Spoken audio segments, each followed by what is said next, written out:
नमस्कार, आप सभी का स्वागत है। मैं हूं नमन परसाई और आज हम पढ़ने वाले हैं करंट अफेयर प्रतियोगिता दर्पण के माध्यम से। इसके माध्यम से प्रतियोगिता दर्पण के माध्यम से ये जो मैगजीन है काफ़ी इम्पोर्टेंट है। अगर आप एमपीपीएससी की तैयारी कर रहे हो, तो ये मैगजीन आपके लिए बहुत इम्पोर्टेंट है। ये आपको प्री और मेंस दोनों में सहायता करेगी। प्री और मेंस दोनों में। कैसे? प्री के लिए यहाँ से फैक्चुअल पार्ट कवर होगा आपका, यहाँ से आपका फैक्चुअल पार्ट कवर होगा।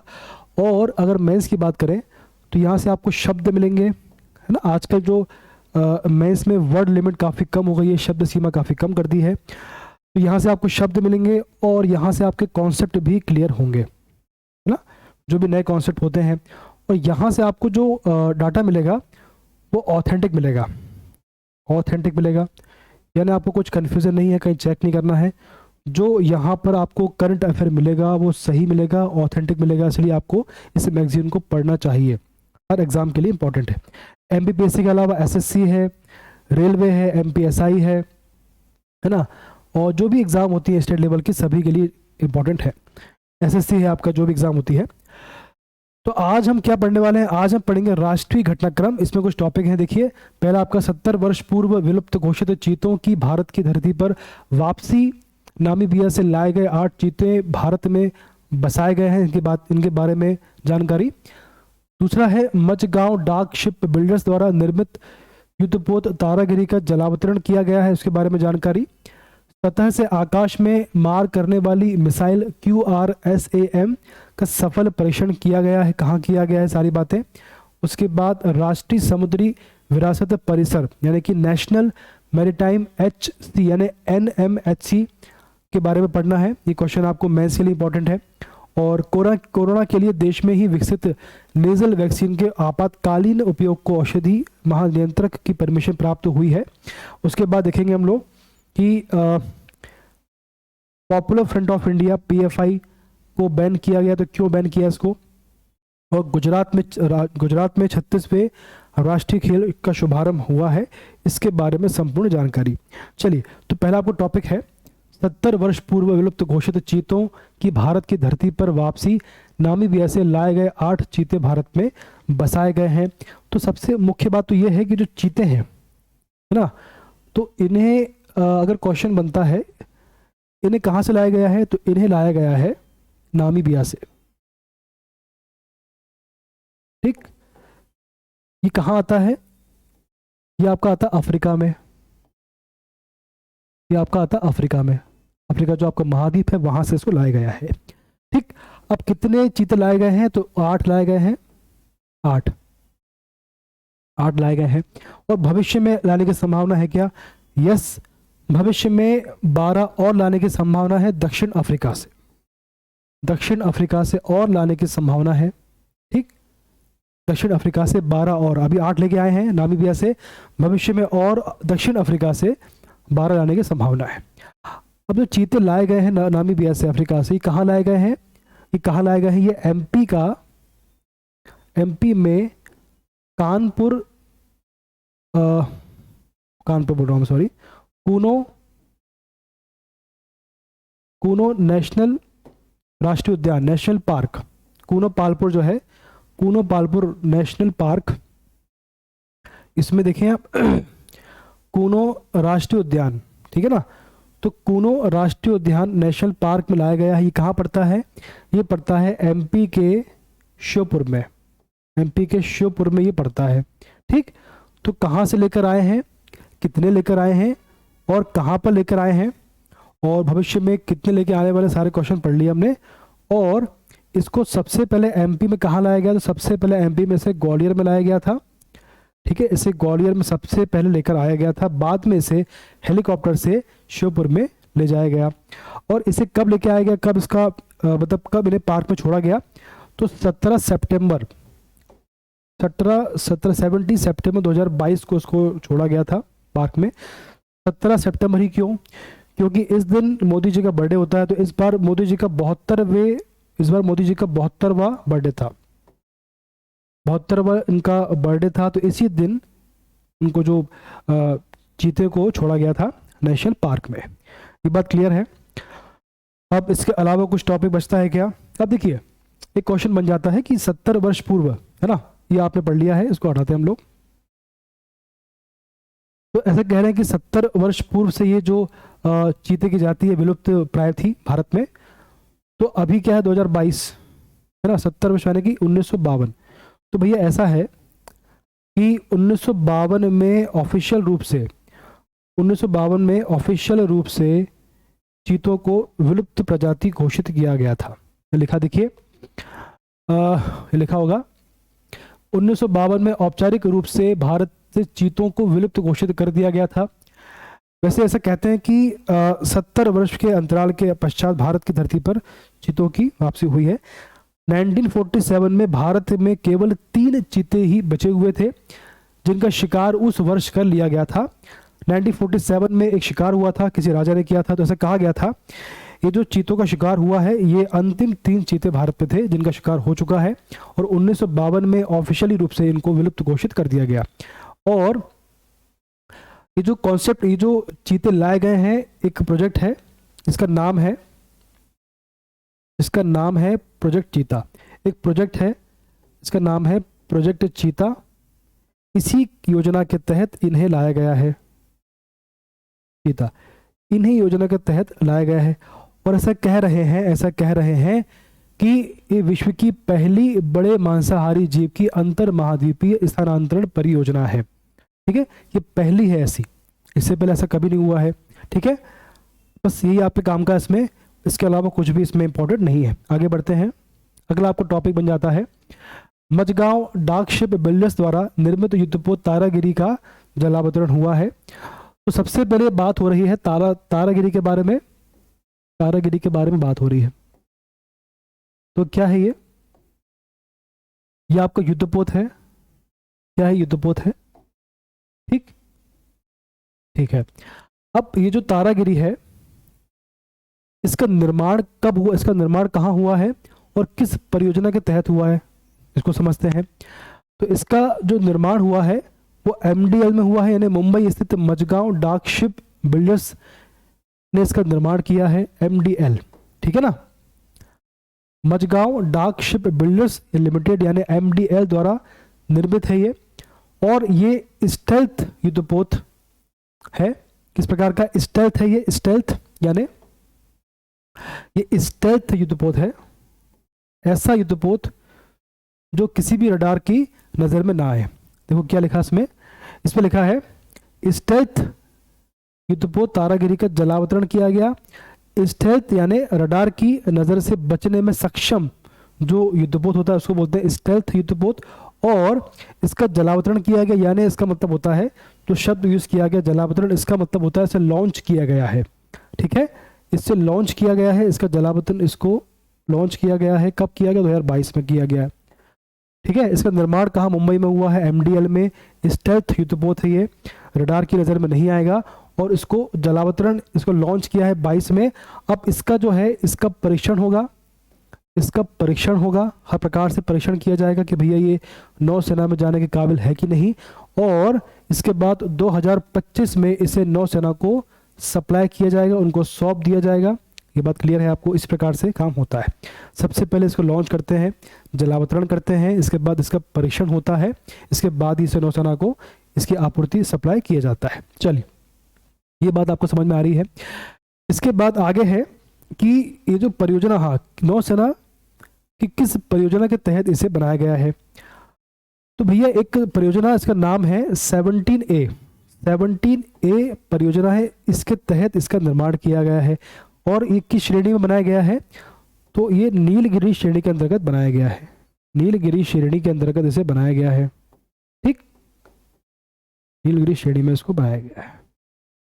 और इसमें और पहले 3 बन चुके हैं, उनको भी देखते हैं। आइए फटाफट, बहुत आसान भाषा में पढ़ने का प्रयास कर रहे हैं ताकि आपको ये समझ में आए।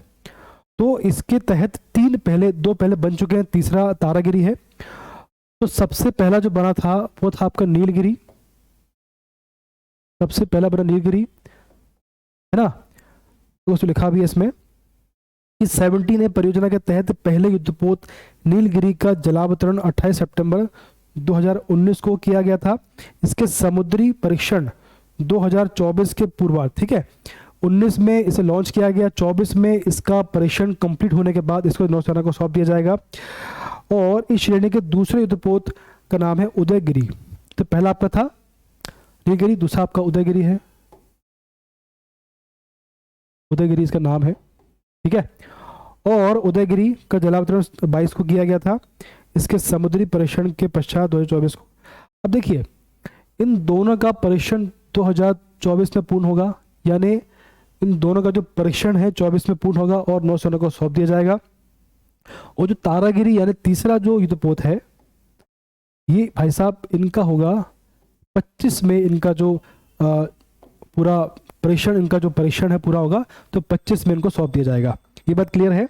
अब इसमें ऐसा लिखा हुआ है कि तारागिरी का जलावतरण अब 2022 को 11 सितंबर 2022 को किया गया था। अब देखिए इसमें शब्द यूज किया गया है कि तीसरे युद्धपोत का निर्माण 10 सितंबर 2022 को शुरू किया गया, इसकी कील लेइंग 2020 में हुई है। एक शब्द यूज किया गया है कील लेइंग, इसका मतलब क्या होता है? कील लेइंग, इसका मतलब क्या है? जब किसी युद्धपोत का निर्माण शुरू किया जाता है, एक सेरेमनी होती है, बेसिकली ये सेरेमनी होती है। जब किसी युद्धपोत का निर्माण कार्य शुरू किया जाता है, उसको बोलते हैं, एक सेरेमनी की जाती है, उसको बोलते हैं कील लेइंग सेरेमनी।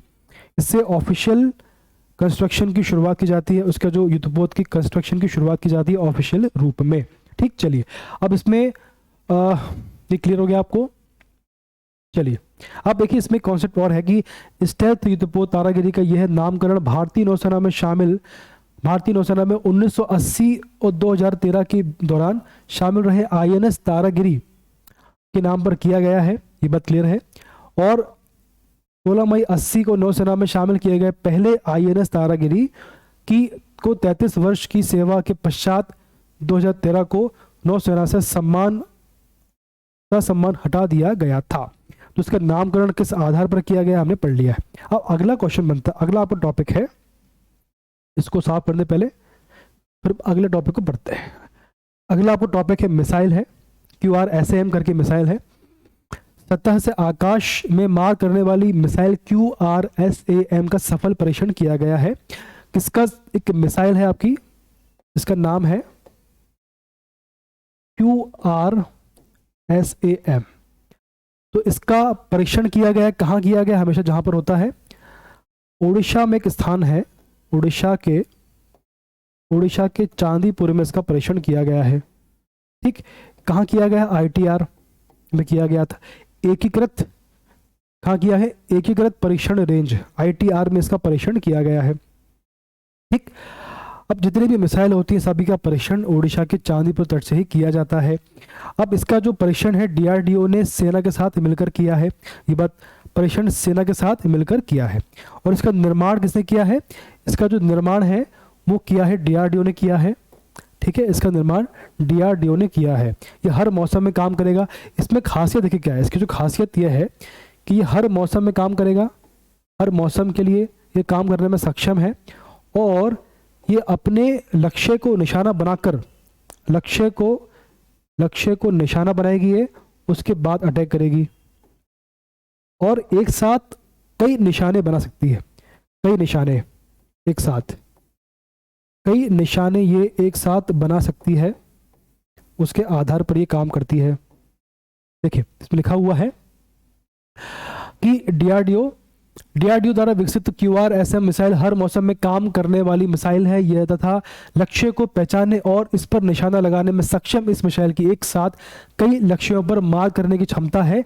त्वरित प्रक्रिया वाली यह मिसाइल सतह से हवा में 25 से 30 किलोमीटर दूरी तक मार कर सकती है। और इसमें आगे लिखा है देश में ही विकसित किया, DRDO ने बनाया इसको। तो देश में विकसित सतह से हवा में मार करने वाली quick reaction surface to air, quick reaction, त्वरित रिएक्शन करने वाली, तो quick reaction surface to air missile का एक सफल परीक्षण किया गया है, ORSAM। चलिए अब इसके बाद अगला आपको टॉपिक बन जाता है NMHC। क्या बन जाता है? आइए स्पीड से पढ़ते हैं इसको। हम दर्पण को इसी प्रकार से स्पीड से पढ़ेंगे, आपको सारे कॉन्सेप्ट क्लियर हो जाएंगे। क्या कॉन्सेप्ट है ये? NMSC मतलब कि national maritime heritage complex. National maritime heritage complex यानी कि राष्ट्रीय समुद्री विरासत परिसर। ठीक, क्या है ये बेसिकली क्या है कि भारत की समृद्ध एवं विविध समुद्री विरासत के संरक्षण एवं प्रदर्शन यानी एग्जीबिशन, संरक्षण एवं प्रदर्शन हेतु एक राष्ट्रीय समुद्री विरासत परिसर। ठीक, NMSC की स्थापना होनी है तो कौन कर रहा है, किस मंत्रालय के अधीन हो रही है? इसकी स्थापना पत्तन पोत परिवहन एवं जल मार्ग मंत्रालय द्वारा संस्कृति मंत्रालय के सहयोग से, 2 मंत्रालय इसमें इंक्लूड है। ठीक, किस सहयोग से कहाँ हो रही है? गुजरात के लोथल क्षेत्र में की जा रही है। लोथल गुजरात का बंदरगाह था इसलिए, और इसकी आधारशिला प्रधानमंत्री मोदी द्वारा रखी गई है। सिंधु घाटी सभ्यता से लेकर वर्तमान समय तक के भारत के समृद्ध समुद्री इतिहास का प्रदर्शन यानी एग्जीबिशन करने वाले इस परिसर को एक अंतर्राष्ट्रीय पर्यटन स्थल के रूप में विकसित करने की सरकार की योजना है। विभिन्न चरणों में पूरा किया जाने वाला इस परिसर का पहला चरण मार्च 24 को पूरा किया जाएगा। 24 में इसका पहला चरण पूरा होगा। लोथल यानी गुजरात में इसकी स्थापना हो रही है। जो आपका समुद्र विज्ञान, समुद्र का जो इतिहास है सिंधु घाटी से लेकर वर्तमान तक सभी को इसमें कवर किया जाएगा। चलिए, अब इसके बाद है कोरोना के लिए देश में बन रही नेजल वैक्सीन की बात हो रही है। यहाँ पे देखिए, नेजल वैक्सीन की यहाँ बात हो रही है और नेजल वैक्सीन की बात यहाँ हो रही है। तो जो कोविड-19 है, जो आपका कोविड-19 है, तो उसमें हम जो वैक्सीन लेते हैं तो इसमें क्या होगा कि नाक के माध्यम से वैक्सीन दी जाएगी। नाक के माध्यम से वैक्सीन आपको दी जाएगी। ये बात क्लियर है आपको? ठीक, इसका कॉन्सेप्ट क्या है? इसे बनाया किसने है? इसको बनाया है, ये जो आपकी नेजल वैक्सीन को बनाया भारत बायोटेक ने इसका निर्माण किया है। ठीक, ये बात क्लियर है आपको? भारत बायोटेक ने इसका निर्माण किया है। देखिए क्या इसमें लिखा है, तो भारत बायोटेक ने इसका निर्माण किया है और नाक के रास्ते से ही जाने वाली वैक्सीन है ये। और इसकी आपातकालीन, अब देखो उसको परमिशन किसने मिली है? परमिशन किसने दी है? आपातकालीन इस्तेमाल के लिए मंजूरी देश के औषधि महानियंत्रक यानी drug controller general of India DGCI ने प्रदान कर दी है। DGCI ने इनको परमिशन दी है। भैया DGCI बहुत इंपॉर्टेंट है, ये आपको इसका फुल फॉर्म याद रखना। DGCI ने इनको परमिशन दी है इमरजेंसी यूज के लिए। ठीक, अब ये देश की ये नाक से दिया जाने वाला पहला देशी टीका है भैया। ये first intra nozzle Covid vaccine है। ये टीके के तीसरे चरण के परीक्षणों के पश्चात ही 18 वर्ष से अधिक उम्र के लोगों को टीकाकरण के लिए DGCI द्वारा ये अनुमति दी गई है। अब इसमें कॉन्सेप्ट ये है कि किसको दिया जा सकता है, ये किसको देने की संभावना है? जिनको 2 डोज लग चुके हैं तो उनको ये बूस्टर डोज के रूप में दिया जाएगा। बूस्टर डोज के रूप में देने जाने की संभावना है। ये बात क्लियर है आपको? बूस्टर डोज के रूप में दिए जाने की संभावना। अब इसका कॉन्सेप्ट क्या देखें? कॉन्सेप्ट इसका यह है कि नेजल स्प्रे वैक्सीन को इंजेक्शन की बजाय नाक से दिया जाता है। ठीक, यह नाक के अंदरूनी हिस्से में इम्यूनिटी तैयार करती है। सिंपल सी बात है। इससे ज़्यादा कारगर इसलिए माना जाता है क्योंकि कोरोना सहित हवा में फैलने वाली अधिकांश बीमारियों के संक्रमण का रूट प्रमुख नाक से ही होता है ना। जो बीमारियां होती हैं कोरोना वाली, ये नाक से ही प्रवेश करती हैं और इनका जो रूट और उसके अंदरूनी हिस्से में इम्यूनिटी तैयार करने से ऐसी बीमारियों को रोकना ज़्यादा असरदार होगा। जब ये बीमारी नाक से ही प्रवेश कर रही है और नाक में ही इस वैक्सीन को डाला जाएगा तो इससे उन बीमारियों को रोकने में काफ़ी हेल्प मिलेगी। ये बात क्लियर है? चलिए आगे बढ़ते हैं, आगे वाला टॉपिक कवर करते हैं। फिर है PFI, पॉपुलर फ्रंट। अब बात करें PFI की बात हो रही है। अब इसमें हम कैसे पढ़ेंगे इसको? सबसे पहले बात होगी कि इसको बैन किया गया है। ठीक, इसके साथ 8 संगठनों को बैन किया गया है। तो 8 संगठन कौन से हैं? इसके बाद इसे किस आधार पर बैन, इसको UAPA के आधार पर से बैन किया गया है। तो ये क्या है इसको समझेंगे हम लोग, इसका फुल फॉर्म क्या है और इसके आधार पर इसे बैन किया गया है। ठीक है, तो सबसे पहले बात करते हैं कि पीएफआई के बारे में। अंतरराष्ट्रीय आतंकी संगठन के साथ संबंधों व देश विरोधी आतंकी गतिविधियों के साथ हिंसक मामलों में संलिप्तता के चलते सरकार ने कट्टर इस्लामिक संगठन पॉपुलर फ्रंट ऑफ इंडिया पर 5 वर्ष का बैन लगाया है। और इसके साथ 5 वर्ष का प्रतिबंध बैन कड़े आतंकी रोधी कानून यूएपीए एक्ट, अवैधानिक गतिविधि रोकथाम अधिनियम यानी अनलॉफुल कहाँ गया, अनलॉफुल एक्टिविटीज प्रिवेंशन एक्ट। ठीक, UAPA unlawful activity prevention act के तहत 1967 अनलॉफुल एक्टिविटीज प्रिवेंशन एक्ट 1967 के तहत आरोपित किया गया है, यानी इसके बेस पर इनका बैन लगाया गया है। अब 8 संगठनों पर के साथ 8 अन्य सहयोगी संगठनों को भी बैन किया गया है। वो कौन से देखिए, सबसे पहला इसमें है Campus Front of India, Rehab India Foundation, All India Imam Counselling, National Confederation of Human Rights Organization, National Women Front, Junior Front, Empower India Foundation व रिहैब फाउंडेशन केरल इसमें शामिल है। ठीक है, अब इनको बैन किया गया है, सारी बातें इसमें क्लियर है। तो भैया आपको देखा इसमें 8 को बैन किया गया है, इसमें 8 संगठनों को साथ में इसमें बैन किया गया है। अनलॉफुल एक्टिविटीज प्रिवेंशन एक्ट 1967 के बेस पर इसको बैन किया गया है। इसके अलावा इसमें कुछ भी इंपॉर्टेंट नहीं है। अगला आपको टॉपिक बन जाता है राष्ट्रीय खेल जो हुए हैं। देखिए इसमें मुख्य क्या है, जो आपके राष्ट्रीय खेल हुए हैं, राष्ट्रीय खेल जो हुए हैं ये 36वें हैं। ठीक, ये बेसिकली इनकी बात की जाए तो ये इसके बाद 2000 सॉरी इसके पहले हुए थे 35वें, इसके पहले 35 हुए थे, ये हुए थे आपके ये आपके इससे पहले हुए थे, इसके बाद 36 में हुए हैं, ये 15 में हुए, सॉरी ये आपके 2015 में हुए। जो आपके 35वें राष्ट्रीय खेल थे 2015 में हुए, और जो 36वें हैं वो 2022 में हुए हैं, 2022 में हुए हैं।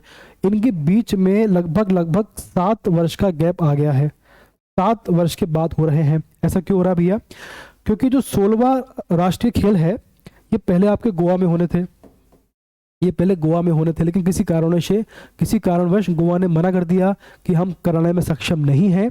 इसके बाद फिर कोरोना आ गया, इसी कारण से ये भैया 2022 में गुजरात में हो रहे हैं। तो बेसिकली 2022 के जो राष्ट्रीय खेल हैं ये गुजरात में हो रहे हैं।